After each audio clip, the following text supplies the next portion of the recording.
자, 오늘은 어제 로마서 11장에 이어서 조금 더 우리가 성경 말씀을 통해서 나누어 보기를 원하는 그 주제는 뭐냐면은 바로 이스라엘과 교회의 관계입니다.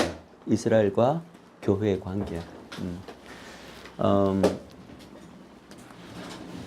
이런 주제 자체가요, 이스라엘과 교회의 관계라는 것 자체가 이런 주제 자체를 또 이렇게 그것이 뭐냐라고 묻는 것 자체의 질문을 교회는 하지 않았습니다. 지금까지.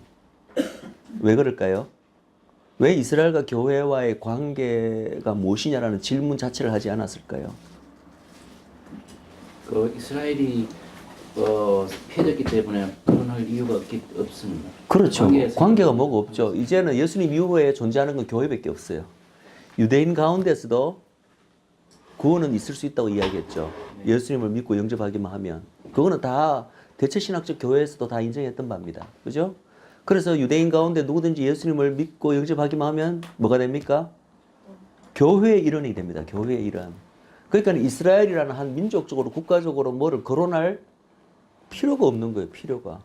그냥 모든 게 교회예요. 그냥. 예수 믿는 자들의 공동체. 전 세계에서. 그건 유대인이든 혹은 이방인이든 구분이 없이 그냥 교회만 있을 따름이죠. 그러니까 이스라엘과 교회와의 관계가 뭐냐라고 묻는 것 자체가 이거는 말이 안 되는 질문이라는 거예요. 어불성성. 근데 저는 이제 분명히 그렇게 묻고 있습니다. 지금 이스라엘과 교회의 관계가 뭐냐. 이렇게 묻는 근거는 뭡니까? 우리가 어제 공부했듯이 이스라엘은 한 민족 단위로, 한 민족적으로 여전히 하나님의 언약이 남아있는, 성취가 남아있는 하나님의 언약 백성이라는 거예요. 이스라엘은 한 민족적으로 여전히 하나님의 백성이고 또 교회는 전 열방에서 모여든 구원받은 백성들의 그것이 하나님의 백성이잖아요. 그리고 이 교회와 이스라엘은 신약시대에 와서도 여전히 구분이 된다고 이야기를 했죠. 그죠? 단순히 이스라엘은 신약시대에 끝나버린 구약에만 존재했던 백성이 아니라 신약시대도 여전히 이스라엘 백성은 하나님의 언약 백성이라는 것을 어제 로마서 11장에서 우리가 공부했잖아요. 지금도 이스라엘 백성은 한 민족적으로 언약 백성이고 또 전 세계 열방으로부터 이제는 이방인이 이제 접붙임, 이제 결국은 이방인 또 이 언약에 같이 조인하게 합류하게 된 것은 이제 접붙임을 통해서 합류하게 된 걸 어제 배웠잖아요. 그래서 이 모든 열방으로부터 모여든 하나님의 백성들은 또 하나의 하나님의 백성이고. 근데 그 둘 사이에 그냥 교회를 뭉뚱그릴 수가 없는 게 둘 사이에 뭐가 존재한다 그랬어요? 역할의 차이가 있다고 분명히 이야기했죠. 예?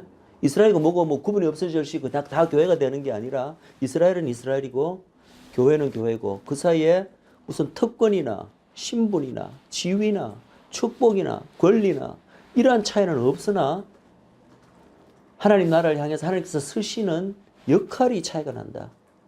그거는 너무나 당연합니다. 하나님께서 남자를 다르게 사용하시고 여자에게 또 맡겨진 그게 역할이 다르고 다 똑같은 하나님의 자녀지만 여자가 더 우월합니까? 남자가 더 우월합니까? 그런 거 없잖아요. 똑같이 귀한 하나님의 자녀지만 여자는 여자고 남자는 남자고. 심지어는 같은 교회 내에서도 보세요.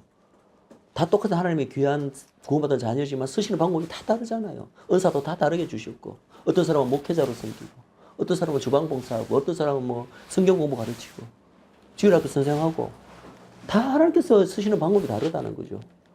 그러면 한 민족을 구분해서 특별하게 또 하나님께서 어떤 용도로 사용했다 하는 데 대해서 우리가 하나님에게 뭐라고 왈부할 수 있습니까?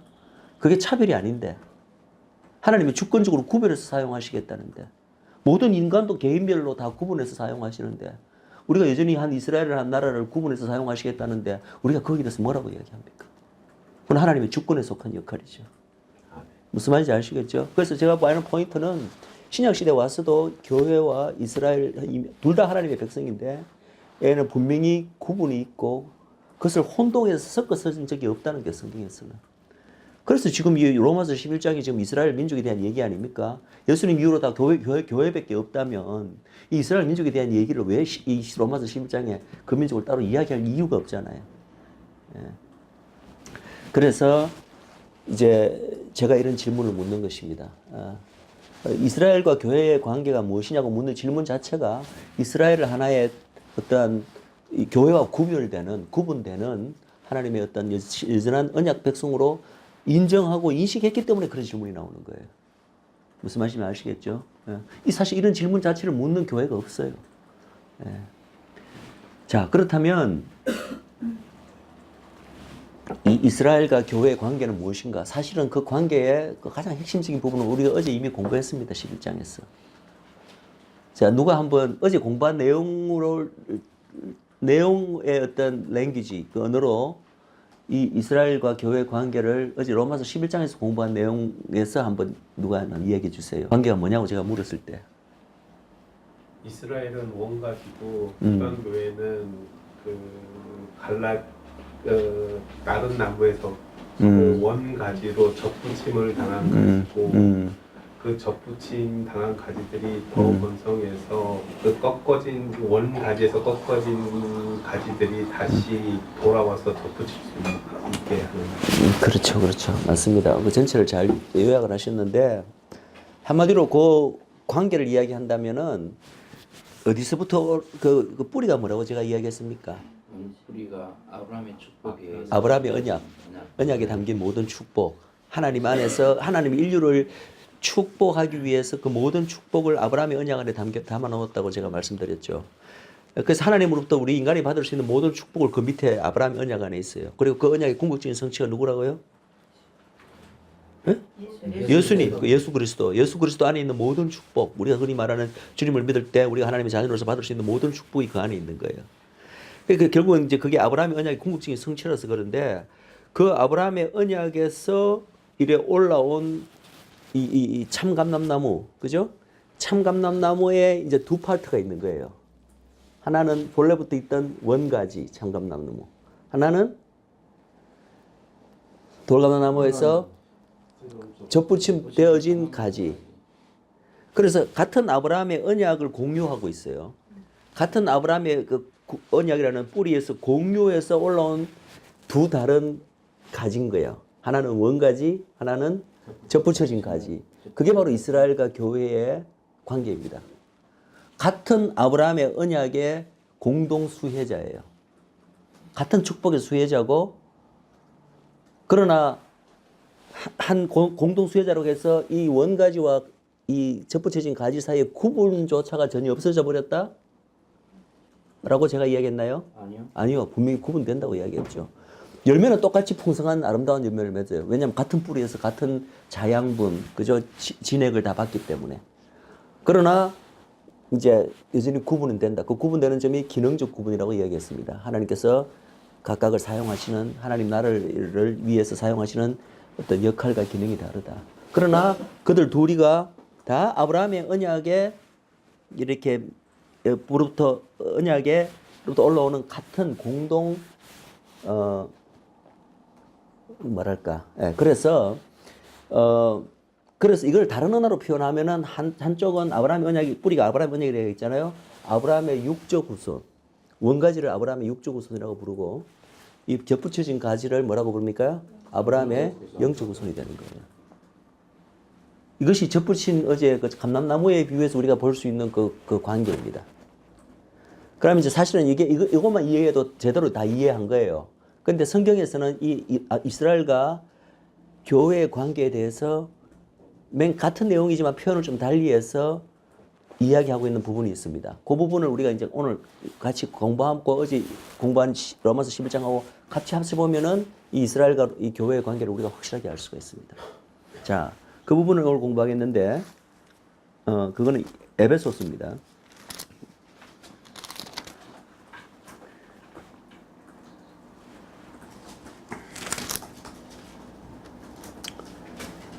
에베소서 2장 11절부터 18절까지 에베소서 2장 11절에서 18절 먼저 이 부분을 읽고 계속해서 좀 읽을 텐데, 예. 자, 여러분들이 에베소서 아마 교회에서 여러 번 성경 공부 같은 걸 통해서 몇 번을 공부하신 분도 이 가운데 계실 거예요. 에베소서는 특별히 뭐의 주제에 대해서 이야기하는 책이라고 배웠습니까? 그 중심 주제, 에베소서. 은혜. 은혜는 아니고 교회. 교회란 무엇인가? 교회론이 가장 집약된 곳이 에베소서입니다.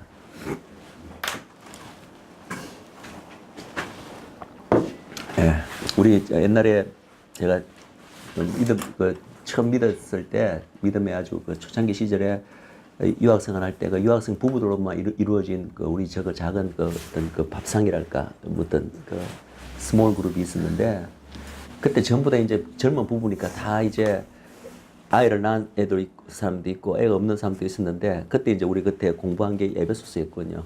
그래서 아이 없는 그 부부를 향해서 에베소서.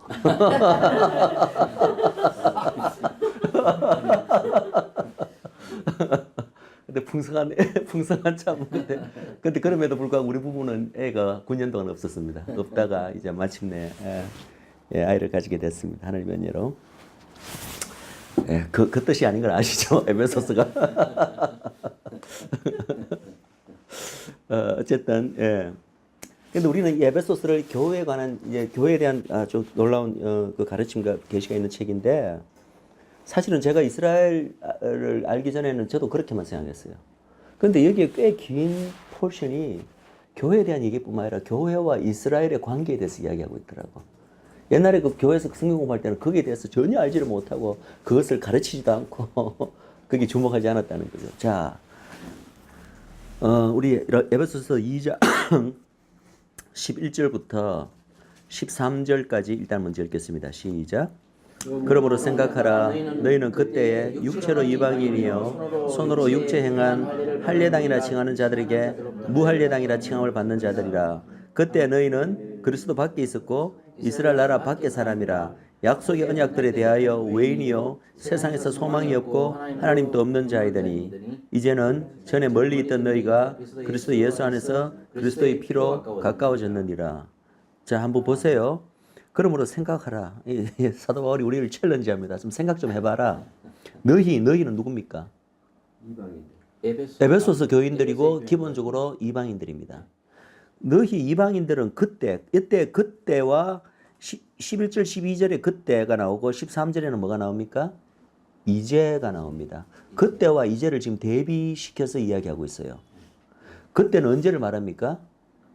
지금 그 복음을 받아들이지 않았을 때, 즉 예수님 전이죠. 예수님 전 시대, 예수님 전 시대와 이제는 복음을 받아들이지 예수님 오시고 난 이후 시대를 말하는 거예요. 그죠? 그래서 그때에 예수님 오기 전에 너희들은 육체로 이방인이요. 예. 하나님께서는 분명히 인류 전체를 하나님의 구속사 안에서 편의상 이방인과 이스라엘로 그래 나눕니다. 인류 전체를 두 그룹으로 나누세요. 이스라엘 제외한 모든 열방들을 이방인이라 부릅니다. 그게 차별 아닙니다. 하나님이 구속사를 진행하시는 방식에 있어서 그렇게 하나님께서 정하신 이분법 구분하시는 거예요. 왜냐하면 특별히 이스라엘 역시도 젠타일 이방인이었어요. 그러나 하나님이 하나님의 구속사적 목적을 이루시기 위해서 한 민족을 특별히 다른 모든 열방과 구별하여서 한 민족을 이렇게 뚝 떼어내오셨어요. 그게 이스라엘입니다. 그래서 이 백성을 나의 선민이라 이야기했는데 그 구별이 차별이 아닌 걸 계속 제가 강조를 합니다. 차별이 아니라 온 열방 구원을 위해서 하나님께서 특별하게 한 민족을 수단으로 종으로 부리시기 위해서 한 민족을 구별해 놓으셨어요. 그것이 이스라엘 민족이라는 것을 분명히 아시기 바랍니다. 이 개념이 참 중요합니다. 그래서 그때 너희들은 이스라엘 아닌 너희들은 육체로 이방인이었고 그리고 손으로 육체에 행한 할례당이라 칭하는 자들 누굽니까? 유대인들이죠. 유대인들만이 할례를 받잖아요. 그 할례의 의미 자체가 뭔지 아세요? 물론 여러 가지 의미를 이야기할 수 있지만 가장 중요한 의미 하나는 뭡니까? 아브라함의 자손이 됐다, 하나님의 자손이 됐다는 그 증거를 아니요. 유대인들을 아까 말했죠. 유대인들을 이방 가운데서 한 민족을 구분해냈었다고. 구분해낸 마크예요. 그 민족 구별된 한 민족의 마크로 하나님께서 주신 게 할례입니다. 그래서 이제 이 할례 이야기를 잠깐 하니까 이제 보세요. 지금 예수 믿는 유대인들이 할례를 받는 것이 합당할까요? 합당하지 않을까요? 합당하지 않다고 유대인은 할례를 해도 된다. 해도 된다. 로마 교회에서 그때 예루살렘 교회에서 바울이 그때 방문해서 많은 악유가 있었는데 베드로의 그 사도가 이제 마지막 4가지로만 결정을 내려서 결국은 그렇게 됐잖아요. 그게 뭔데요, 그 내용? 당시에 네 가지가 일단 아니, 네 가지가 뭔 걸 해서 그 그게 당시에 그- 이방인은 네. 할례를 받지 않아도 된다. 그 지금 이방인 이야기하는 게 아니잖아. 지금 유대인 내가 얘기하는 거. 유대인은 할례를 받는 거 그들은 그대로 인정하는 거고. 그러니까 거기에 대한 성경님이 언급되지 질문한 않은데. 거는 유대인 중에 기독교를 받아들인 이 메시아닉 주들이 메시아닉 주는 할례를 해야 되나 말아야 되나 네, 그렇게 제가 물었죠. 네. 그래서 지금 현재는 그러니까 그 지금 행위로서 구원을 받지 않기 때문에 음.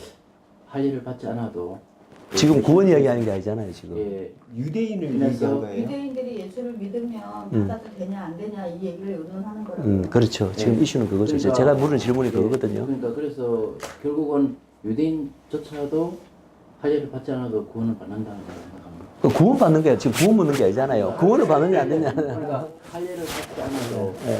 그러니까 초점은 그들이 초점이 구별되는 게 문제잖아요, 그죠? 예. 그래도 결국은 구별이 되기를 원할 텐데 안 해도 가능하다는 거예요. 예. 자, 우리 이 문제를 확실하게 여러분들 이해하시고 정리를 하셔야 됩니다. 이방인들은 할례를 받지 않아도 필요가 된다. 없다. 받을 필요가 전혀 없습니다. 그게 이미 아까 말씀한 예루살렘 공회에서 결정한 거였어요. 이방인들은 할례를 받을 필요, 할례 받는 게 구원받은 표시가 아닙니다. 구원하고 연계하지 마세요. 예? 근데 그 당시 유대인들이 이방인들에게 뭘 요구했습니까? 할례. 너희들은 할례를 받아야 하나님의 자녀가 된다. 저 구원받는다는 얘기를 했기 때문에 그 예루살렘 공회에서 그렇게 결정한 거예요. 예? 이방인들은 전혀 이거 구원하고 관계없는 문제다. 할례를 받을 필요가 전혀 없다고 정의가 됐어요. 성경에서. 지금 이방인 가운데 나도 할례 받겠다고 하는 크리스천들이 혹시 있을지 몰라도 그거는 자기 초이스예요. 자기가 뭐 받고 싶으면 받는 거죠. 그렇지만 그거를 구원과 연결시켜서는 안 된다는 거예요. 예? 자기가 받고 싶으면 받는 거예요. 이방인들 역시도. 그러나 사실 이방인들이 할례 받는 문제에 대해서 혹은 안식일을 지키는 것, 저는 같은 맥락으로 보는데 그것에 대해서 제가 그때 메시아닉 주 목사님에게 여쭤 보니까 그분이 한마디로 딱 정리하더라고.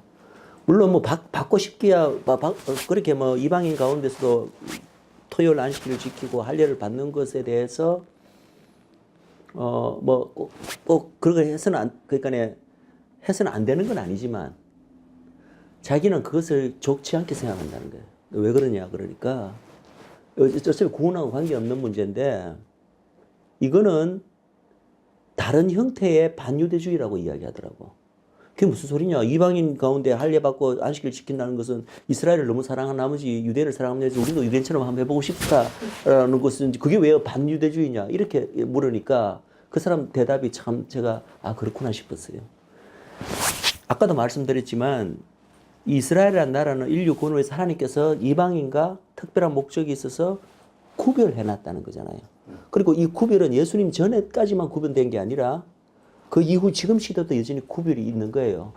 그러면 할례건 안식일건 이스라엘 민족을 이방인과 구별하기 위해서 하나님께서 이제 남겨놓으신 것인데 이방인이 굳이 이 할례도 받고 안식일을 지키겠다는 말은 하나님이 정하신 이방인과 이스라엘의 구별을 자기가 없애겠다는 소리잖아. 이게 왜 반유대주의면 반유대주의의 그 어떤 대체신학적인 이게 뭡니까? 본래 이스라엘과 유대는 아까 또 말씀드렸지만 교회는 구분될 필요가 없다. 예수님 이후로는 이스라엘이라는 게 아예 따로 없고 모든 게 다 교회다라고 봤다고 그랬죠. 그게 대체신학적인 비유이고 그게 결국은 반유대주의적 시각인 거예요. 하나님이 정하신 이스라엘과 교회의 어떤 기능적 구분 자체를 아예 없애버리고 모든 것을 교회라는 이름으로 통합시키려는 거. 이것도 잘못된 것이고 이방인 측에서 이스라엘과 이방인의 또 구분을 없애고 우리가 다 이스라엘이 돼야 된다. 그래서 이스라엘을 지키는 모든 할례든 뭐 안식일에도 우리도 똑같이 따라해야 된다라고 하는 것 역시도 여전히 그 구별을 없애는 셈이 되니까 그건 역시도 하나님의 뜻에 어긋나는 반유대주의적 발상이라는 거예요. 제가 말한 설명이 이해가 됐어요? 예. 그래서 그것을 예수 믿는 유대인들이 이방인들이 그렇게 하는 것을 반유대주의라고까지 이렇게 표현하더라고요.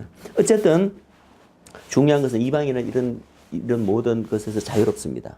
자, 그렇다면 그 사도행전에 나오는 예루살렘의 그 네 가지만 이제 금하고 자유롭게 했는 거기에서 결정된 것은 이방인들에 대해서 이러한 것들을 요구하지 않는다는 결정이었지. 네.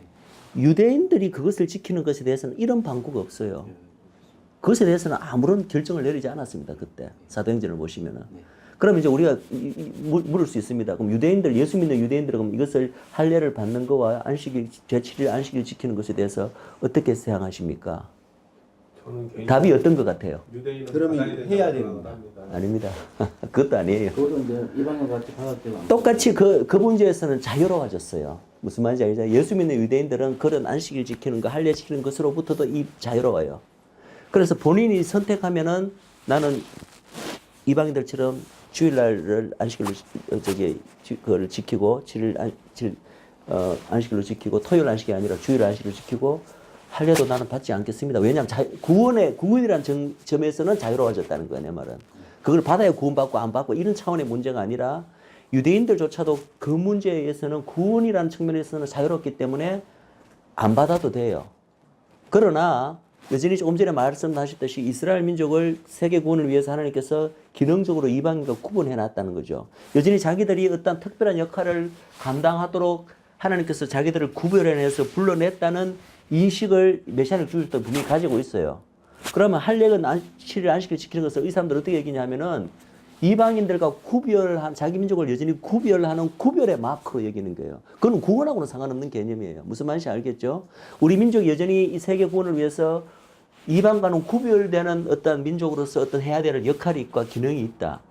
그것을 내가 하나님이 여전히 그 구분을 유효하기 때문에 그것을 내가 받아들인다. 하나님께서 우리 민족을 특별히 그렇게 사용하시는 그 역할을 내가 받아들인다는 측면에서 마크가 알잖아요. 마크 빨간색 노란색으로 마크. 열방 중에서 한 민족을 마크하는 그 어떤 의미로서 할례와 토요일 안식일 지키는 것을 내가 따르겠다라고 선택하는 사람들은 지켜도 되는 거예요. 그래서 실제로 예수 믿는 유대인들 안에서는 반반 정도라 그래요. 그뿐만 아니라 음식법도 마찬가지예요. 왜 구약에 나오는 모든 음식법이 유대인들 먹어서는 안 되는 음식들 쫙 있잖아요. 소위 정결법, 코셔. 그것도 유대인들, 이 예수 믿는 유대인들 사이에서는 굉장히 이슈가 되는 문제예요. 그래서 제가 물어봤죠. 코시로부터 성경은 그런 거 이제는 자유롭지 않느냐? 그래, 맞아. 너 유대인이건 이방인이건 자유로워진 건 사실이에요. 그러나 예수 믿는 유대인들 간에 반은 코시를 여전히 지키고 있고 반은 안 지킨다는 거예요. 자유로워졌기 때문에 자유롭다는 말은 그걸 지켜서는 안 된다는 의미가 아니래요. 말 그대로 자유의 의미는 뭡니까? 지켜도 되고 안 지켜도 되는 거예요. 그게 더 이상 구원과는 관계없는 문제가 되어버렸다는 거예요. 무슨 말인지 알겠죠? 그래서 유대인들 간에도 여전히 예수를 믿으면서도 코시를 지키는 사람이 있고 코시를 안 지키는 사람이 있는데 안 지키는 사람 입장은 우리는 이 문제로부터 자유로워졌기 때문에 구원과는 관계없기 때문에 우리는 지키지 않겠다고 하는 사람들이고 지키는 사람은 어떤 의도로 이것은 우리 민족을 다른 이방인들과 구별시키기 위한 마크로 우리에게 주신 것이다. 그 구별시키는 하나님의 그 의도나 그 계획을 나는 받아들이고 존중한다는 의미로 여전히 할례도 받고 코스도 지키고 그 다음에 안식일도 7일 안식일을 지키는 거예요. 무슨 말인지 알겠죠? 그러니까 이 문제를 여러분들이 이제는 확실하게 아셔야 됩니다. 구분을 해야 됩니다. 이해가 되시죠? 이방인과 유대인의 그런 부분에서의 차이. 예. 바울이 원래는 할례를 받는 부분에 대해서 예.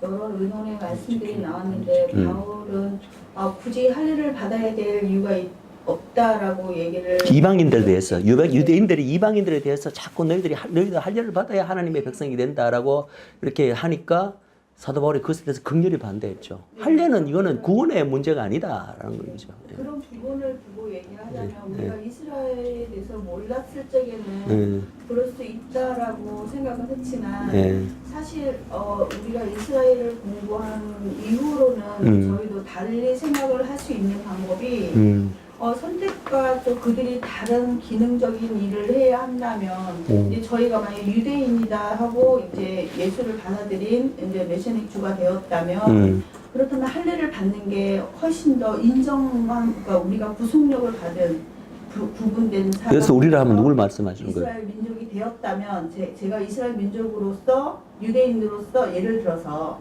제가 유대인이라면 또 제가 기능적으로 유대인으로서의 생활을 살아야 되고 모든 하나님의 말씀을 받아들인 자라면 할례의 법을 인정을 하고 우리가 그 삶을 살아야 되는 게 아닌가라고 저는 사실 개인적으로 생각을 하거든요. 살아야 된다기보다도 그 문제 그 부분 상관없고 그렇지만 내 삶은 유대인으로서 살아야 한다는. 그러니까 내가 보건대는 그 된다기 문제 그건 역시도 저는 초이스라고 생각합니다. 사실은 초이스의 문제인데 많은 유대인들이 사실은 그런 인식을 가지고 여전히 따르고 있는 건 사실이에요. 근데 그것을 이제 거기에 대한 이해가 없는 이방인들은 막 손가락질 하는 거죠. 너 예수 믿는다 하면서 왜 아직까지 할례받고 다 그래서 자유로워졌는데 왜 아직까지 유대 그 정결법 음식을 따르고 있고, 이방인은 다 주일날 예배드리는데 너는 왜 꼭 구약의 율법의 잔재인 토요일날 예배를 드리고 있느냐.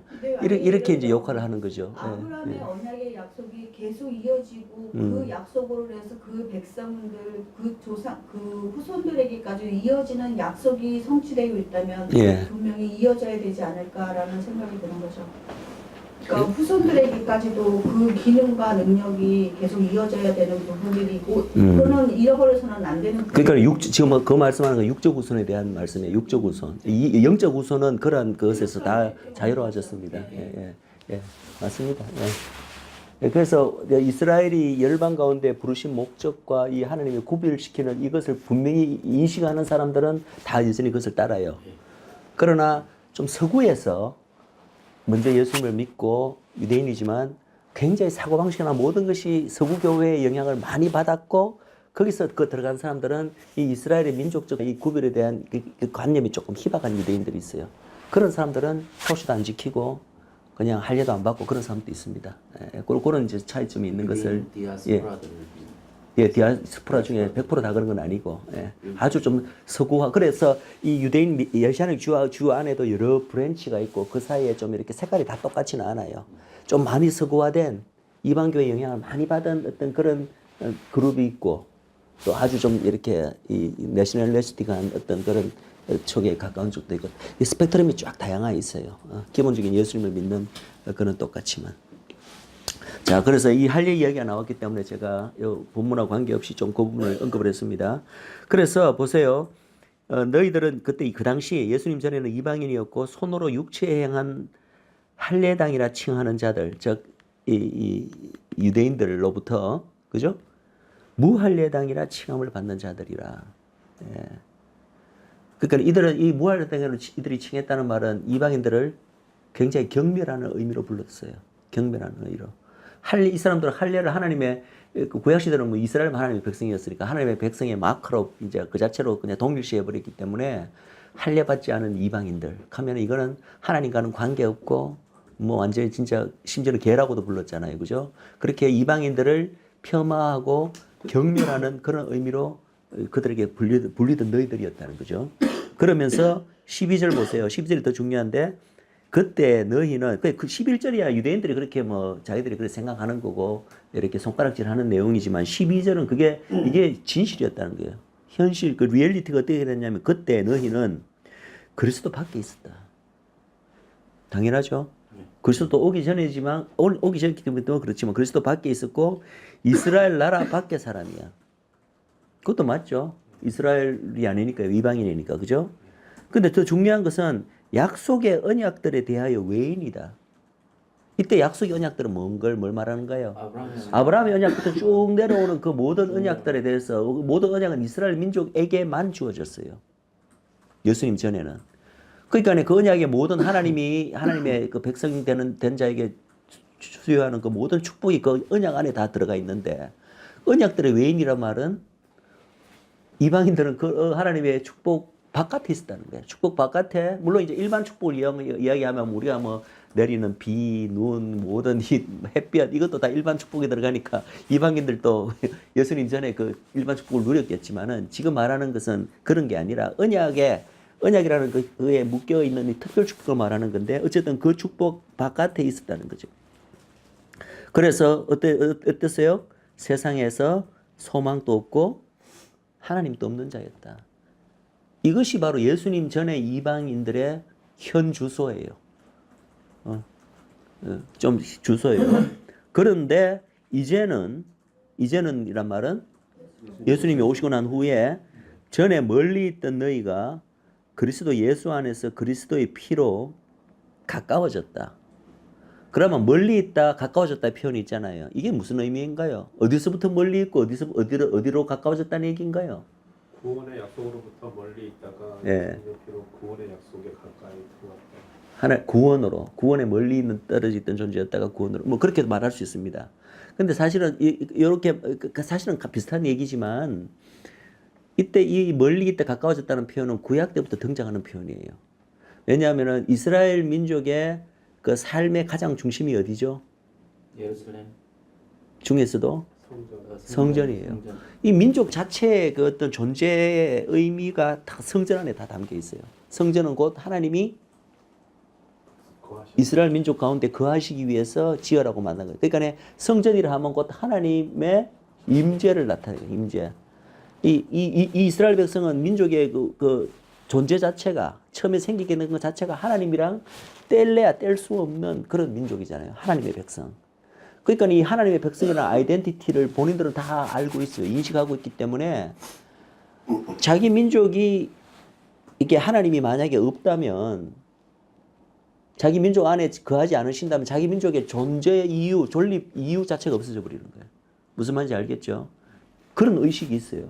그래서 그들 민족에게 하나님이 함께 계신다는 그것의 상징적인 그 모든 것이 어디에 담겨 있다고요? 성전이에요.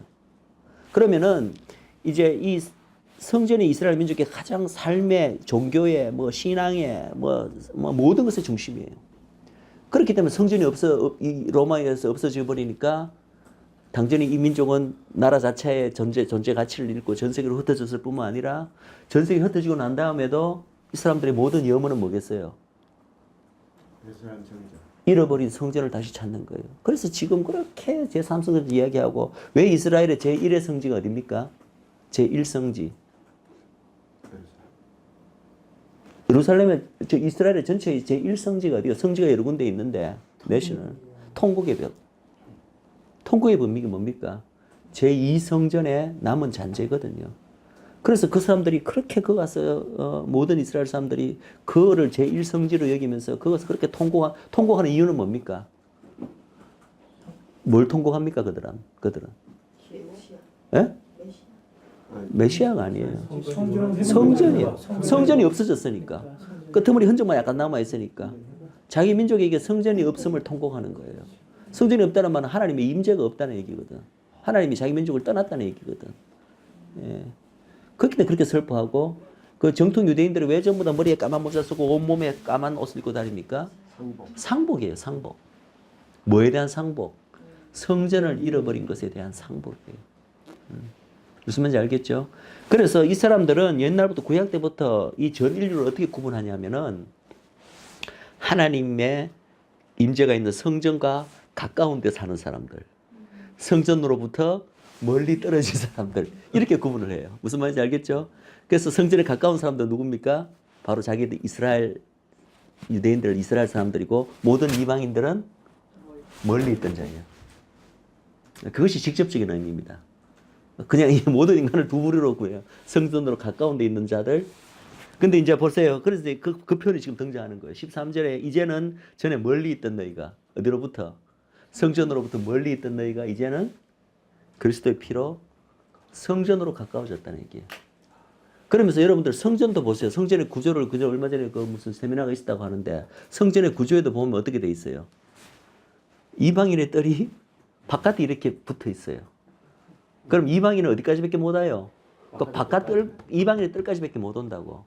이방인의 바깥 뜰과 본래 우리가 알고 있는 성전의 구조 사이에는 실제로 피지컬한 월이 있었어요. 그래서 이방인들은 혹시 그 안으로 들어가면은 죽임을 당합니다. 그 안에는 유대인만 들어갈 수 있어요. 무슨 말인지 아시겠죠? 그래서 이방인은 성전으로부터 멀리 떨어져 있는 자들이에요. 그런데 그 구분이 이제는 예수님 오신 다음에 어떻게 됐다는 얘기예요? 없어졌다면서. 예. 그래서 멀리 있던 너희들이 이제는 너희 이방인들이 이제는 예수 그리스도의 피로 이제는 가까워졌다. 가까워지는 정도가 아니고 사실은 지성소 안으로도 우리도 들어갈 수가 있는 거죠. 예. 구약 때는 이스라엘 민족 가운데서도 대제사장 한 명만이 그것도 1년에 단 한 차례 초막절에야 비로소 지성소 안에 들어가서 제사를 지낼 수가 있습니다. 이스라엘 민족 전체의 죄와 자기 스스로의 죄와 또 그 레위 지파의 죄를 위해서 그 3번 기생제를 지르는데 어쨌든 1년에 한 차례만 겨우 이스라엘의 대제사 일반 제사장도 아니고 대제사장 한 명이잖아요. 그죠? 그 한 명이 그것도 1년에 한 차례만 겨우 들어가던 것을 이제는 이스라엘 민족은 물론이고 이방인들조차도 지성소로 바로 억세서 할 수 있게 됐다고 히브리서에서 분명히 가르칩니다.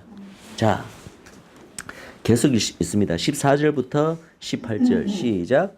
그는 우리의 화평이시라. 둘로 하나를 만드사 중간에 막힌 담을 하시고 원수된 것 곧 의문에 속한 계명의 율법을 자기 육체로 폐하셨으니 이는 이 둘로 자기의 안에서 한 새 사람을 지어 화평하게 하시고 또 십자가로 이 둘을 한 몸으로 하나님과 화목하게 하려 하심이라. 원수된 것을 십자가로 소멸하시고 또 오셔서 먼데 있는 너희에게 평안을 전이고 가까운 데 있는 자들에게 평안을 전하셨으니 이는 저로 말미암아 우리 둘이 한 성령 안에서 아버지께로 나아감을 얻게 하려 하심이라. 자, 14절과 18절 사이에 거의 모든 절마다 둘이라는 표현이 등장합니다. 둘. 그죠? 둘.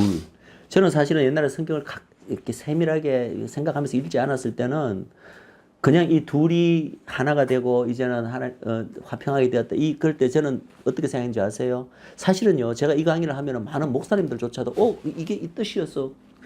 처음 뜻하는 목사님들이 있어요. 우리가 상식적으로 이 둘이 이제 화평하게 되었다, 화목하게 되었다 하면 뭘 문제 떠올립니까? 우리가 하나님과 죄인이 되음으로써 하나님과 우리가 이제 떨어졌고, 그렇지. 근데 이제 이 둘이 이제 예수 그리스도의 피로 하나님과 내가 이제 화목을 이루었다. 이 둘을 그 둘로 생각하는 거야. 나와 하나님. 근데 그게 그 뜻인가요? 지금 이 뜻을. 자, 지금 자세히 한번 읽어보세요. 이 둘은 이스라엘과 교회, 우리 이방인을 말하는 거예요.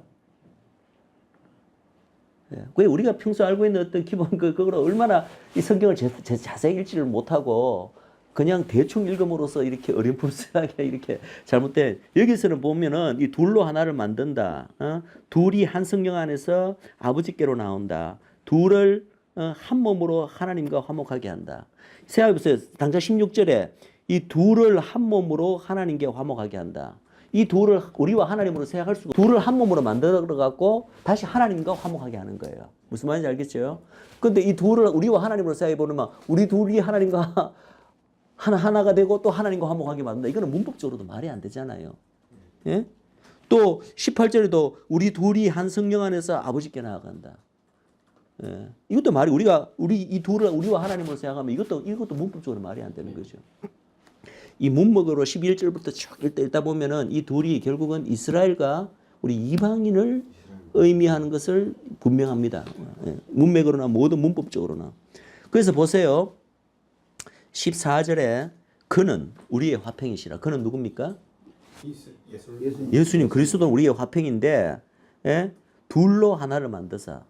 하나가 된 게 둘이 누굽니까? 이스라엘과 이제는 이방인을 하나로 만드셨다는 게 하나로 만드사 중간에 막힌 담을 하시고 이 막힌 담이란 게요 단순히 상징적인 영적인 의미가 아닙니다. 여기서 말한 담은 아까 조금 말씀하셨죠. 성전 안에 이방인의 뜰과 성전 안에 그 실제로 피지컬한 물리적인 담이 존재했잖아요.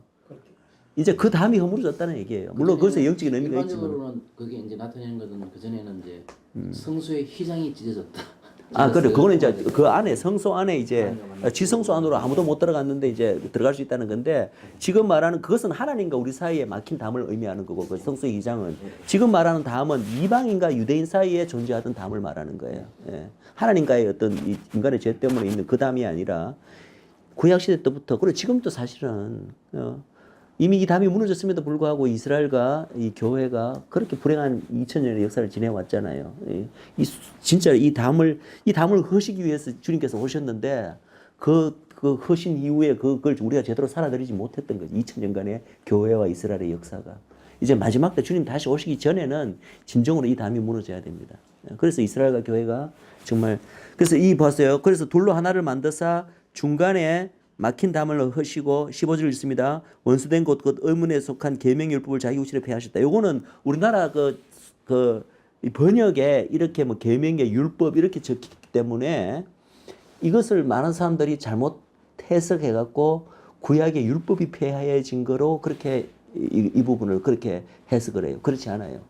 이것은 그냥 번역을 하다 보니까 계명의 율법이라는 표현을 쓴 거지. 사실은 이 모세 율법을 말하는 게 아니라 여기서 말하는 폐해졌다 하는 것이 모세 율법이 폐해졌다는 얘기가 아니라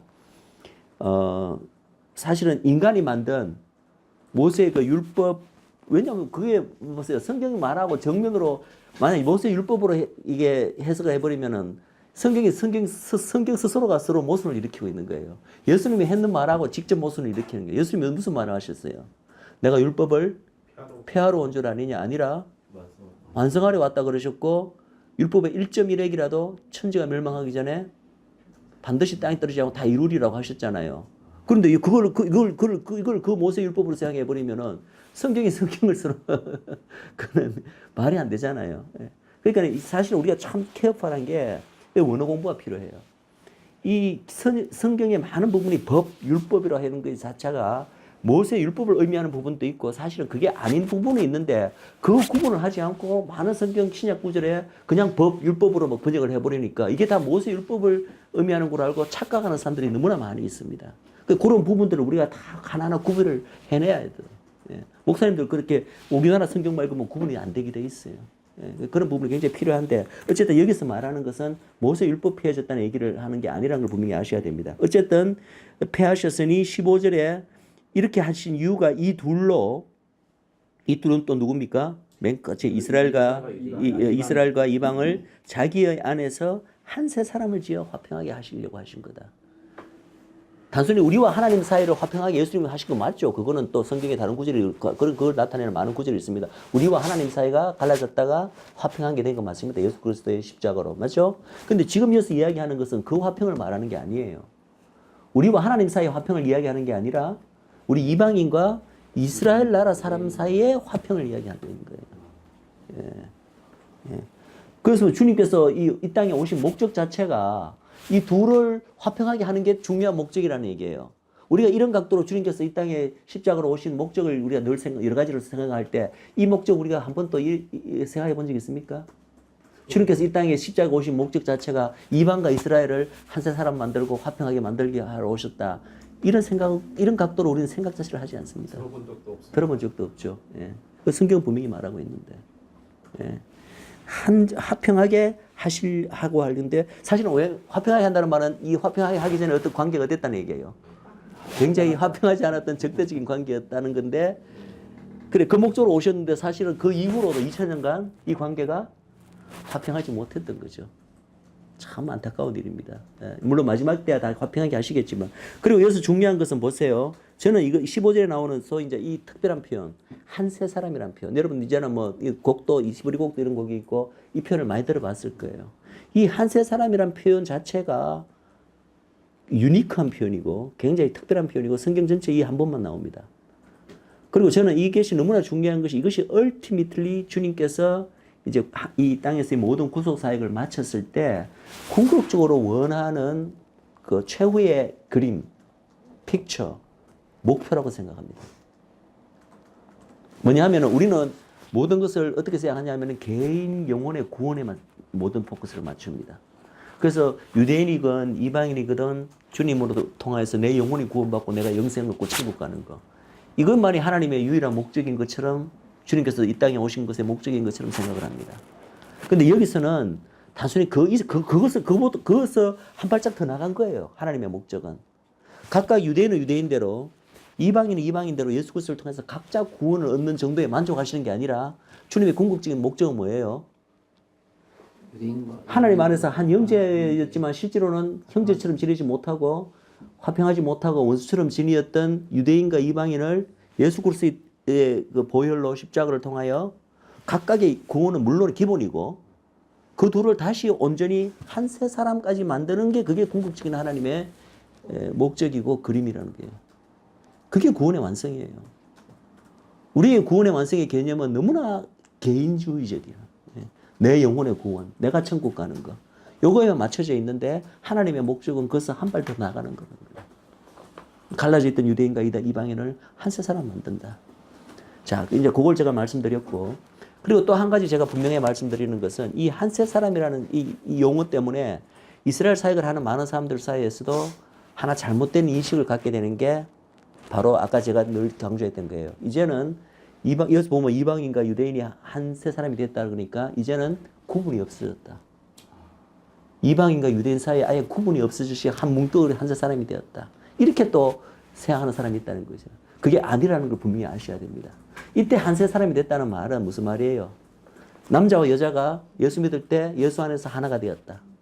예? 이민족 독일 사람과 한국 사람이 하나가 되었다. 그 똑같은 개념이에요. 하나가 되었다고 그 사이에 구분이 아예 없어진 거예요.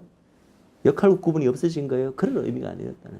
한 사람이 되었다는 것은 그 안에 있는 모든 그 사이에 존재했던 그런 서로 정오하고 미워하고 이러한 어떤 벽들이 예수 그리스도의 사랑으로 녹아내리고, 그죠? 똑같이 하나님의 어떤 자녀로서 모든 축복과 특권과 지위가 같아졌다는 얘기지. 이런 기능적 구분마저도 완전히 사라져버렸고 유대인도 아니고 이방인도 아니고 뭐 제3의 어떤 존재로 어떤 새로운 어떤 존재로 합쳐져가 하나가 되었다 이런 뜻이 아니라는 얘기예요. 무슨 말인지 아시겠죠? 예. 저는 이 한 세 사람이라는 개념을 구약적 표현으로 하면 에카드라는 개념과 여러분 찬양하면 에카드라는 그 표현이 많이 나옵니다. 히브리 말로 하나라는 뜻입니다. 거기에서 신약적 표현이 한 세 사람이 아닌가 생각합니다. 근데 에카드가 하나님은 한 분이시라. 에카드. 그 에카드가 수적으로 단수라는 얘기가 아니에요. 우리가 하나님이 한 분이십니까? 맞죠? 그렇게 맞습니다. 근데 또 우리 하나님은 세 분이십니까? 그 말도 맞아요. 유대인들이 이걸 이해 못하기 때문에 트리니티를 이해를 못하는 거예요. 그들이 왜냐하면 구약의 하나님은 한 분이시라. 신명기에 이스라엘에 들으라 쉐마 이스라엘 하나님은 한 분이시니. 그것 가지고 예수님을 거부하고 삼일체를 거부하고 있거든요. 그들은 이 에하드라는 개념을 어떻게 이해하냐면은 수적으로 하나로 이해를 해요. 그러니까 우리가 하나님은 세 분이시다. 삼위일체라 그러니까 그것을 못 받아들이는 거죠. 유대인들은. 근데 그것은 그들이 아직까지 이해를 제대로 못하고 있기 때문에 이 하나라는 그 개념은 그냥 개체가 하나라는 의미가 아니에요. 개체가 하나라. 그 안에 우리가 이해하는 삼위일체가 어떻습니까? 성부 하나님, 성자 하나님, 성령 하나님의 모든 본질적인 면에서 그분의 능력 면에서 성품적인 면에서 하나로 불릴 수 정도로 한 분이시지만 그러나 그럼에도 불구하고 세 분의 사역이 다르잖아요. 사역이 구분이 되잖아요. 성부 하나님의 사역, 성자 하나님의 사역, 그리고 성자 하나님 이후에 지금 시대 성령 하나님의 사역이 다 구분되는 점이 있잖아요. 그러면서도 이 세 분은 또 하나야. 그러니까 진정한 에카드라는 하나라는 개념이 그 개념인 거예요. 구약적으로도. 이 신약에서 한 세 사람이라 부를 때도 그런 개념으로 이해해야 됩니다. 여러분, 하나님께서 남자와 여자를 창조하시고 그것을 하나라고 부르세요. 그때 남자와 여자는 한 몸이니라고 구약에 이렇게 창세기에 나오는 그 한 몸이 히브리 원어를 보면 에카드가 되어 있어요. 남자 여자는 여전히 남자 여자잖아요. 하나님 안에서도. 그죠? 하나도 남자 여자 구분이 있잖아요. 그런데도 하나님께서 그것을 에카드라 부른다는 거예요. 그러니까 이 에하드 개념이 잘못된 거예요. 그 잘못된 개념을 우리가 이 신약에서 한 세 사람이라는 개념으로 또 이스라엘 사역하는 사람들이 일부는 잘못 생각하고 있더라고요. 제가 다시 말합니다. 이 한 세 사람은 이방인과 유대인들이 그 구분조차가 없어졌다는 얘기가 아니라 그냥 예수 안에서 사랑으로 한 사랑으로 한 성령으로 우리가 늘 우리는 하나다 이야기하잖아요. 그죠? 우리끼리 이방인들 사이에서 우리는 예수 안에서 다 하나다 이야기를 쓰잖아요. 그런 개념이 하나예요. 똑같은 하나님의 자녀로서 어떤 지위나 신분이나 축복의 특권이 아무 구분이 없으나 그러나 하나님께서 각각 다 다르게 구분하시면서 다르게 사용하시잖아요. 그러면서도 우리는 하나라고 이야기를 하잖아요. 그런 개념이라는 얘기예요. 오케이? 예. 자, 계속 있습니다. 16절에 또 십자가로 이 둘을 한 몸으로 다시 나오죠. 십자가로 이 둘은 이방인과 이스라엘을 유대인을 한 몸으로 한 몸이 되어서 하나님과 화목하게 하는 거예요. 이게 순서가 참 중요한 거예요. 그러니까 이 말은 무슨 말이냐면 각자가 이방인과 이스라엘 사이의 원수관계가 화목되지 않고 한 몸이 되지 않고 각자 하나님께 나간다면 하나님이 그것을 기뻐하지 않는다.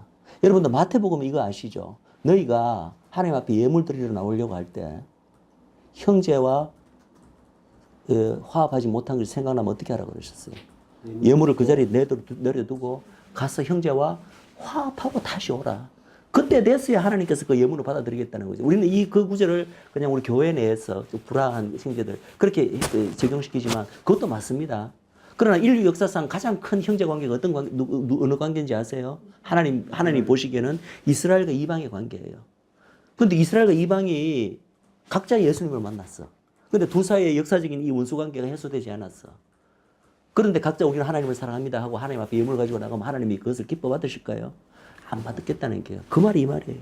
둘이가 먼저 한 몸을 이루어라. 그리고 난 다음에 하나님과 화목하게 되라고 지금 요구를 하고 계십니다. 십자가로 이 둘을 한 몸으로 하나님과 화목하게 하려 하십니다. 그래서 원수된 것을 이때 원수된 것은 뭐예요? 이 둘 사이의 원수를 말하는 거예요. 무슨 말인지 알겠죠?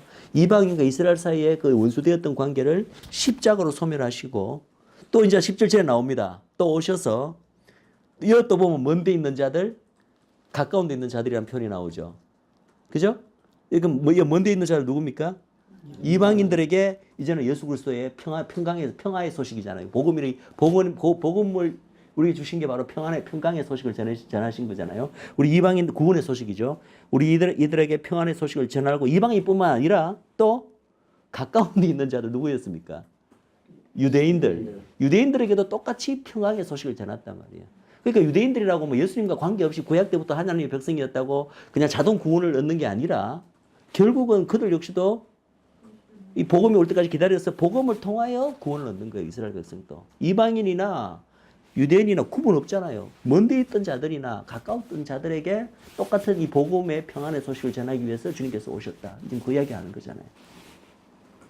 18절에 또 나옵니다. 이는 이렇게 하신 예수님께서 이렇게 하신 이유가 뭐예요? 저로 말미암아. 누구로 말미암아? 예수님으로 말미암아 우리 둘이 누굽니까? 이스라엘과 이방인이 한 성령 안에서 아버지께로 함께 나아가게 하기 위해서 오셨다는 얘기예요. 적어도 요 구절만 보면은 예수님 이 땅에 오신 목적 자체를요, 뭐에 포커스를 맞추고 있어요? 각각의 개인의 영혼 구원에 포커스 맞추고 있습니까? 적어도 이 구절 안에서는 이스라엘과 이방인을 하나로 만들기 위해서 이 땅에 오신 거다라고 오히려 그걸 더 강조하고 있다는 거예요. 이런 개념으로는 우리가 한 번도 교회에서 생각해 보지 않았습니다. 예수님 이 땅에 오신 목적을. 너무나 개인 인디비주얼화 돼 있어요. 네. 자, 그러면 이제 19절부터 또 있습니다. 19절부터 한 절만 읽겠습니다. 그러므로 이제부터 너희가 외인도 아니요 손도 아니요 오직 성도들과 동일한 시민이요 하나님의 권세이라. 그러므로 이제 예수님이 오기 전에는 이런 관계였는데 이제 예수님이 이런 목적으로 또 오셨기 때문에 그러므로라는 거예요. 그 위에 걸 다 통합하는 개념이죠. 그러므로 이제부터란 말은 무슨 말이죠? 예수님이 오신 이제부터 이때 너희는 누굽니까? 너희 이방이란 말이에요. 너희는 이제는 더 이상 외인도 아니다. 그전에는 외인이라 그랬잖아. 약속의 언약들에 대해서 외인이다. 더 언약의 그 축복을 전혀 받을 자격이 없는 그 범위 밖에 있던 사람들이었다는 거죠. 그러나 이제는 너희가 외인도 아니고 손님도 아니고, 그죠? 손님도 아니고 오직 성도들과 동일한 시민이다. 이때 성도들은 누구를 말합니까? 유대인들을 말하는 거예요. 여기서는 유대인들. 구약시대 때 성도들은 오직 유대인들밖에 없었어요. 이방인들은 그 밖에 있었기 때문에. 그러나 이제부터 달라졌다는 거예요. 이제부터 예수님 오시면부터 너희 이방인들도 아무 소망도 없고 하나님도 없던 너희들도 이제는 구약 때부터 존재하던 성도들과 똑같이 이제는 시민이 되었고 하나님의 권속, 하우스홀드, 식구가 되었다는 얘기예요. 그러면 이 구절만 봐도 이게 우리 이방이 이스라엘은 패해지고 이스라엘은 쫓겨나고 그 자리를 우리가 차지했다는 그 말씀인가요? 아니잖아요. 그게 아니라 그들은 원래부터 하나님의 시민이었고 하나님의 권속이었는데 거기에 이방인들이 이제는 그들과 함께 동일한 시민이 되었고 권속이 되었다. 거기에 이렇게 조인하게 됐다는 얘기죠. 그들을 대체하는 개념이 아니고 그들은 원래부터였고 거기에 우리가 조인하게 되었다는 이야기를 하고 있는 거예요. 이게 굉장히 중요한 개념이에요. 간단하지만 굉장히 중요한 개념이에요. 예. 있던 것들을 리플레이스 하는 게 아니라 그들은 예전부터 지금까지 여전히 똑같이 이때 이 당시에는 유대인들이 대부분이 아직 예수님을 거부한 상황이었어요. 그때 에베소서였잖아요. 그러나 그들은 여전히 유대민족은 하나님의 언약 백성으로 여전히 유효하고 여전히 남아있고 거기에 그들을 밀어내고 우리가 대신 차지하는 게 아니라 우리도 거기에 합류했다는 얘기예요. 이 개념입니다. 자, 그것을 좀 더 우리가 확실하게 볼 수 있는 부분을 제가 이제 보겠습니다. 3절 1절부터 같이 읽겠습니다. 시작. 이러함으로 그리스도 예수의 일로 너희 이방을 위하여 갇힌 자 된 나 바울은, 바울은 이방의 선지자죠. 이 에베소서가 쓰여질 때가 바울이 어디 있었습니까? 감옥에 있을 때죠. 감옥에. 옥중서신이라고 그러잖아요. 옥중서신 같이 된 이유가 뭐 때문에? 너 이방인에게 구원을 하기 위해서. 그죠? 이방인의 사도로. 근데 우리가 저까지 이방인의 사도 바울을 알았을 때는 사도 바울이 이방을 너무 사랑하는구나. 이방에 대한 특별한 어떤 그게 있구나라고만 생각했는데 그걸 부인하는 건 아닙니다. 그러나 우리가 로마서를 보니까 어떻게 이야기하고 있어, 사도 바울이? 그렇지. 내가 이방의 사도가 된 내 직분을 영광스럽게 여긴다. 그 이유가 내가 이방인들을 특별히 더 사랑해서 더 소중하게 여겨서가 아니라 사랑이 없다는 얘기를 하는 거 아니에요. 사랑했겠지만 그것을 밝히고 있는 이유는 뭐였어요? 그렇게 해서 어찌라도 내 형제들을 시기케 해서 한 명이라도 내 동족들을 구하기를 원했기 때문에 내가 이방인의 사도로 부르심을 받은 것을 너무나 영광스럽게 생각한다. 얘기했습니다. 그러면서 이렇게 이야기합니다. 2절 있습니다. 시작. 너희를 위하여 내게 주신 하나님의 그 은혜의 경륜을 들었을 테리라. 자, 3절. 곧 계시로 내게 비밀을 알게 하신 것은 내가 이미 대강 기록함과 같으니 이것을 읽으면 그리스도의 비밀을 내가 깨달은 것을 너희가 알 수 있으리라. 자, 사도 바울의 그 서신서를 보면은 몇 번에 걸쳐서 비밀이라는 표현이 등장합니다. 이걸 번역 따라 우리나라 말로 번역할 때는 어떤 사람은 신비로 번역을 했더라고요. 근데 그렇게 많지는 않아요. 몇 군데 등장 안 합니다. 로마서에서도 보면은 비밀 한번 우리가 했습니다. 11장에. 그때 그 비밀은 뭐였습니까? 그때 말하는 비밀. 로마서 11장에서 나왔던 비밀은 헬라어로 미스테리온. 신비. 아닙니다. 우리는 가장 그리스도의 비밀 하면 항상 먼저 떠오르는 게 그냥 복음이에요. 아닙니다. 11장에 우리 공부했잖아요. 11장에서 사도 바울이 비밀이라 했을 때는 뭘 의미하는 것입니까? 그 유대인과 이방인의 관계에 대한 비밀. 좀 더 구체적으로 이야기하면. 그 접붙임에 대한 기능 그게 아니라 그 역할과 그거 아니고. 유대인이 왜 예수님을 거부하게 됐는지 성경적으로 눈이 가렸다 하는 비밀. 비슷합니다. 그 성경적 표현은 어떤 표현이 나왔어요? 대부분 읽어보면 알겠네. 이방인의 충만한 수가 차기까지 이스라엘에 덜어는 완악하게 된 것을 비밀이라고 부릅니다. 그게 구속사의 비밀. 그게 복음이 아니잖아요. 그거는 지금 복음 이야기하는 거잖아요. 우리가 비밀 생각하면 주님께서 우리가 인간을 죄에서 빠진 우리를 구원하기 위해서 십자가에서 우리 죄를 위해서 다 죽으시고 돌아가셨다. 늘 이것만 생각하잖아요. 로마서 11장에서 말하는 비밀은 그 비밀이 아니에요.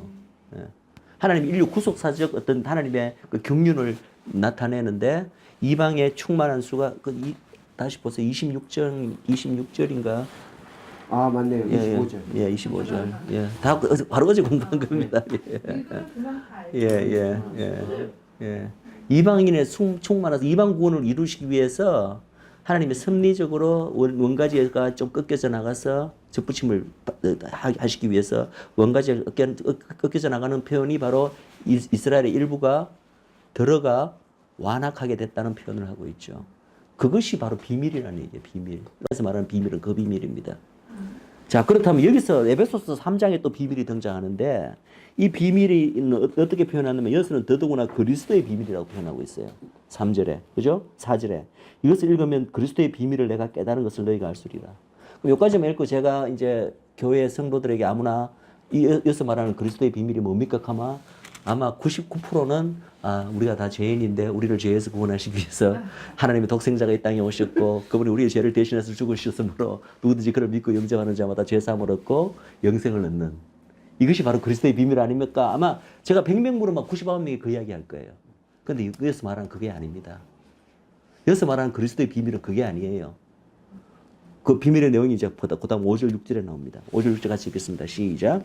이제 그의 거룩한 사도들과 선지자들에게 성령으로 나타내신 것 같이 다른 세대에서는 사람의 아들들에게 알게 하지 아니하셨으니, 이 말은 이제 이 비밀이, 지금 자기가 말하고자 하는 이 비밀이 그 앞선 세대에서는 다른 알려지지 않았던 비밀이라는 거예요. 이제 그리스도가 오심으로써 이제야 비로소 밝혀지게 된 이 비밀인데, 이 그리스도의 비밀인데, 그게 뭐냐면 그 내용이 바로 6절입니다. 시작. 이는 이방인들이 복음으로 말미암아 그리스도 예수 안에서 함께 후사가 되고 함께 지체가 되고 함께 약속에 참여하는 자가 됨이라. 이게 이 내용이 그리스도의 비밀이라는 얘기예요. 한 세 사람입니다. 한 세 사람. 즉 뭐냐면 이제 그리스도가 오심으로써 그리스도로 말미암아 그 전까지는 이방인들은 전혀 구원의 대상이 되지도 않았고 하나님하고 완전히 바깥에 있는 사람들이었는데, 이제 그리스도로 말미암아 이방인들도 함께 후사가 됐다. 후사란 말은 영어로 무슨 말이죠? 후사, 상속자, heir.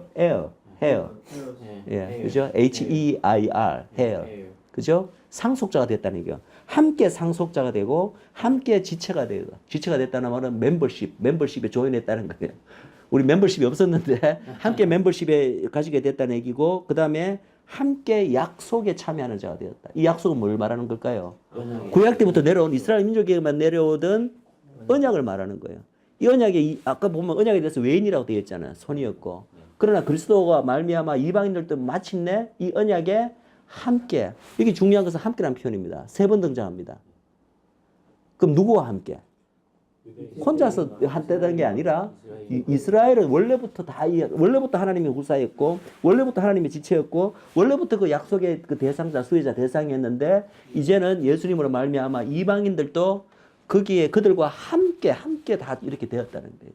이게 위에서 말하는 그리스도의 비밀입니다. 이게 그리스도의 비밀이에요.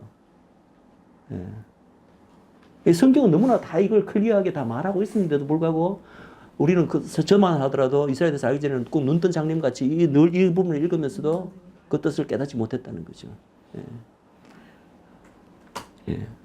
함께.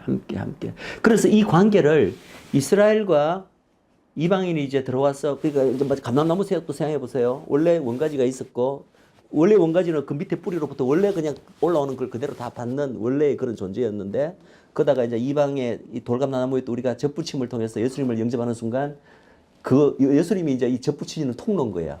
이방을 이 원가지에 젖붙이는 통로가 바로 복음이고, 바로 예수님을 우리가 영접하는 행위입니다. 그렇게 됐을 때 이제는 원가지와 더불어 함께 이 밑에 있는 이 뿌리, 아브라함의 언약, 그 약속의 그에 우리가 함께 이제는 동참하게 된 거죠. 그 관계, 결국은 로마서 11장의 그 감람나무의 비유에서 우리가 다 아는 것을 지금 다른 랭귀지로 에베소에서 그것을 다시 한번 우리에게 가르쳐주고 있는 거예요. 뭐 새로운 개념이 아니라 이미 로마서 11장에서 다 배웠던 개념이에요. 그 개념을 우리에게 가르쳐주고 있는 거예요. 그래서 이방인이 그리스도로 말미암아서 함께 이렇게 모든 그것에 참여하는 그 관계, 이것이 바로 이스라엘과 교회의 정확한 관계입니다. 이 관계를 이제 그 아셀린 트레이더 목사님 같은 분은 어떤 단어로 표현하냐면은 언약의 동반자, 카비넨털 파트너로 표현합니다. 같이 아브라함의 언약의 그 모든 축복을 같이 이제 누리는 자가 되었기 때문에, 누리는 정도뿐만 아니라 이 언약 안에서 이제 이 언약의 아브라함 언약의 가장 큰 그 부분이 뭐냐면, 내가 너와 너의 후손들을 통해서, 이 후손들은 영적 후손, 그다음에 육적 후손 다 포함하는 개념이에요. 원가지와 이 젖붙여진 가지를 다 포함하는 개념입니다. 후손들을 통해서 세계 모든 만방이 족속들이 복을 받게 하리라. 이게 아브라함의 언약 아닙니까? 그러니까 그 언약의 카비넌트란 말은 이제는 우리 이방도, 예수 믿는 크리스찬들도 이스라엘들과 똑같이 같은 카비넌트, 이 언약 안으로 들어왔기 때문에 같이 그 언약 안에서 동반자가 되어서 언약의 축복을 함께 누리는 자뿐만 아니라 세계 모든 열방 족속에게 축복을 주기 위한 하나의 어떤 통로, 쓰임 받는데 같은 파트너로서 같이 쓰임 받는다는 얘기예요.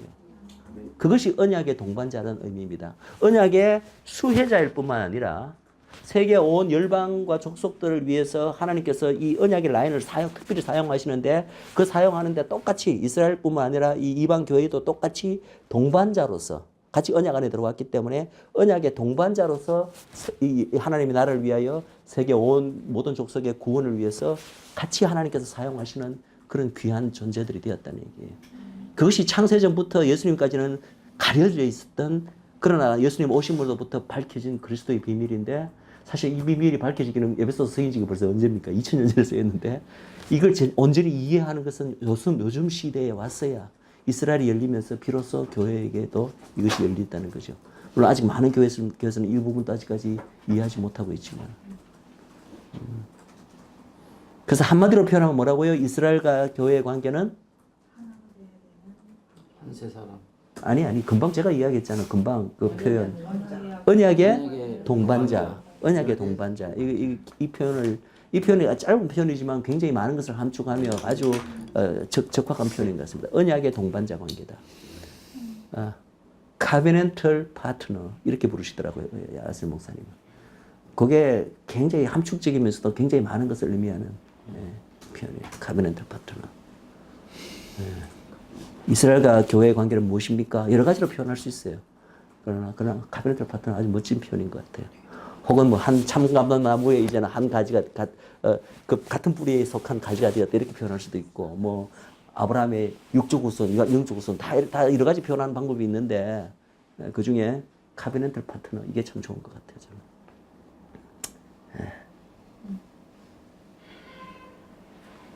자, 그리스도의 비밀 이제 아셨죠? 에베소서에서 말하는 그리스도의 비밀. 물론 복음의 비밀도 우리가 그리스도의 비밀이 많습니다. 우리가 알고 있는 그 복음도 다 사실이지만 적어도 이 본문에서 이야기하는 내용은 그 내용이 아니라는 얘기예요.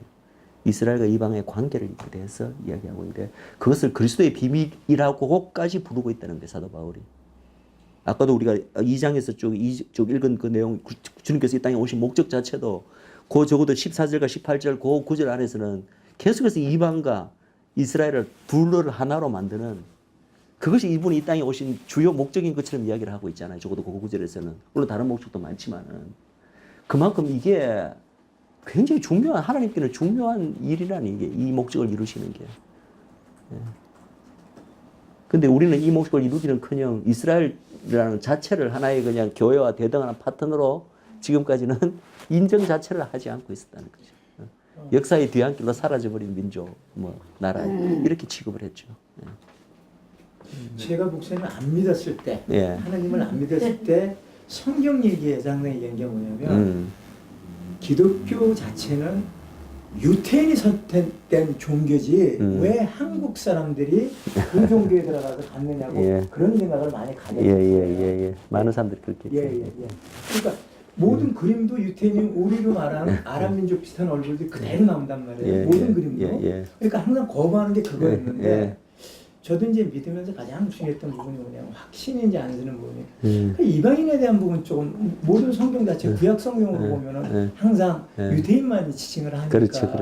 근데 이제 오늘 이렇게 얘기를 하시면 완전히 구분이 돼요. 그렇죠. 그래서 하나님이 결국은 최고의 목적은 전 세계를 다 구원하시는 것인데 하나님이 정한 방법이 그런 거예요. 방법이 한 민족을 먼저 택하시고 그 한 민족에게만 먼저 너희는 내 백성이다. 나는 너희 하나님이다. 그 한 민족에게 대해서만 하나님의 모든 구원 계획과 축복을 다 주시고 마침내 예수님 오실 때까지 기다렸다가 예수님 오심을 통하여 그 기점을 통하여 예수님을 통하여 마침내 이방인도 본래 이 민족에게 주신 그 모든 축복에 함께 참여하게 만들므로써 전 모든 인류를 구원하는 게 그게 성경이 밝히는 하나님의 전 인류 구원 계획입니다. 또한 그 왕의 귀한 교제 2권의 교원 사모님도 이방인이 어떻게 그 유대인 이스라엘 아브라함부터 시작해서 참여하면서 이렇게 계속 왔는가에 대한 부분이 굉장히 잘 돼 있어요. 그래서 창세 때 그 아브라함 때부터 벌써 이방인이 그 유대인들과 같이 오면서 하나님을 예배하는 그런 이 유대인으로부터 혜택을 받은 것들이 되게 많이 나와 있어요. 많이 나와 있어요. 뿐만 아니라 이제 사실은 구약 전체가 이스라엘 얘기인 것 같지만 궁극적으로 이 구원이 이스라엘뿐만 아니라 전 세계 모든 이방인들에게도 펼쳐나갈 것을 암시하는 그런 예표적인 그림이 구약에 굉장히 많이 숨어 있어요. 그리고 직접적으로 선지서를 보시면 선지자들의 예언 가운데 이방 구원을 의미하는 그런 예언들이 굉장히 많이 있습니다. 그래서 그런 부분을 보면은 이게 뭐 본래는 이스라엘만 구원하려고 생각하시는 하나님이 계획을 A에서 B로 바꿔서 뭐 이스라엘이 실패하니까 에이 너희들 아니야 하고는 이제 차라리 내가 이방 전체를 내가 백성을 만들겠다. 이게 아니라 우리는 이제 항상 그렇게 잘못 생각하는데 그게 아니에요.